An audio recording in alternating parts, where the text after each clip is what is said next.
বাংলাদেশ জামাত ইসলামী এদেশে ন্যায় এবং ইনসাফ ভিত্তিক রাষ্ট্র প্রতিষ্ঠা করতে চায়, ন্যায় এবং ইনসাফ ভিত্তিক সমাজ প্রতিষ্ঠা করতে চায়। আপনারা কি ঐক্যবদ্ধ আছেন? আপনারা কি ঐক্য আছেন? আমরা এদেশে কোরআনের আইন চালু করতে চাই। আপনারা কি ঐক্যবদ্ধ আছেন? আমরা কোরআন সুন্নাহ ভিত্তিক শরিয়া ভিত্তিক রাষ্ট্র ব্যবস্থা প্রতিষ্ঠা করতে চাই। আপনারা কি আছেন ঐক্যবদ্ধ? আপনাদেরকে ঐক্যবদ্ধ থাকতে হবে।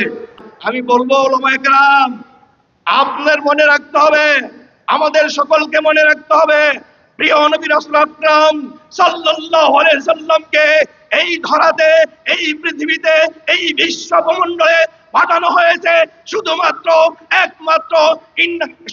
একমাত্র ওয়াল্লাযী আরসালা রাসূলাহু বিল হুদা ওয়া দীনিল হক লিইযহিরাহু আলাদ দীনি কুল্লি ওয়ালাউ কারিহাল মুশরিকুন। কথা ঠিক কিনা? শুধুমাত্র আল্লাহর জমিনে আল্লাহর বিধানকে প্রতিষ্ঠা করার জন্যই আমাদের প্রিয় নবী রাসূল আকরাম সাল্লাল্লাহু আলাইহি সাল্লামকে প্রেরণ করা হয়েছে। কথা ঠিক কিনা?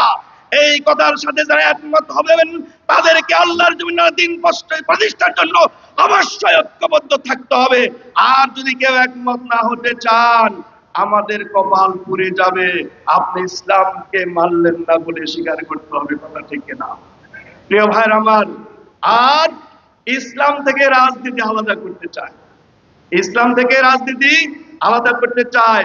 আলিয়াউম আকমালতু লাকুম দীনাকুম ওয়া আতমামতু আলাইকুম নি'মাতি রাদিতু লাকুমুল ইসলাম দীনা। এই ইসলাম পূর্ণাঙ্গ জীবন বিধান। Islam is the complete code of life. কথা ঠিক কিনা? ইসলাম কি অপূর্ণাঙ্গ? ইসলাম হচ্ছে পূর্ণাঙ্গ জীবন বিধান। সেই পূর্ণাঙ্গ জীবন বিধান প্রতিষ্ঠার জন্য আমাদেরকে কাজ করতে হবে। কথা ঠিক কিনা? এখানে এক শ্রেণীর মানুষ বলে, মসজিদের ইমাম সাহেব যখন রাজনীতির কথা বলে, তখন বলে ভাই মসজিদে রাজনীতির জায়গা না। ভাই, মসজিদে যদি কোরআন তেলাওয়াত করা যায়, মসজিদে যদি আল্লাহু আকবার তাকবীর বলা যায়, মসজিদে যদি সুবহানাল্লাহ আলহামদুলিল্লাহ বলা যায়, মসজিদে যদি কোরআনের বিধান কোরআনের তিলাওয়াত করা যায়, চোর যে চুরি করে, চুরির যে অপরাধ হয় সেটা কোরআন, চুরি অপরাধ যে করবে অপরাধের শাস্তি কোরআনের ভিতরে আছে না ভাই? তারা বলে যে এইটা যদি ইসলামের কথা এখানে বলে, তাহলে সাধারণ মানুষ মুসলিয়ানে কেরাম শুনে শুনে বুঝে বুঝে ইসলামী রাজনীতির দিকে চলে আসবে।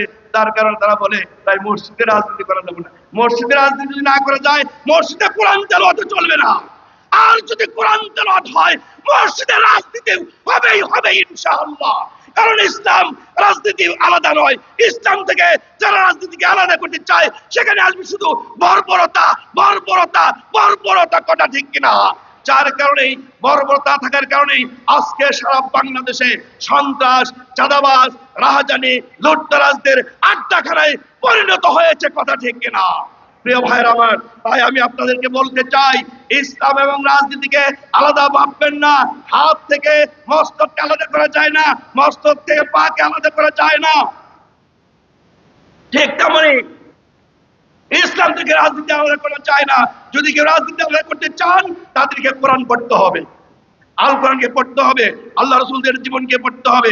তাহলে আপনি ইসলামকে সঠিকভাবে বুঝতে পারবেন এবং মেনে নিতে পারবেন।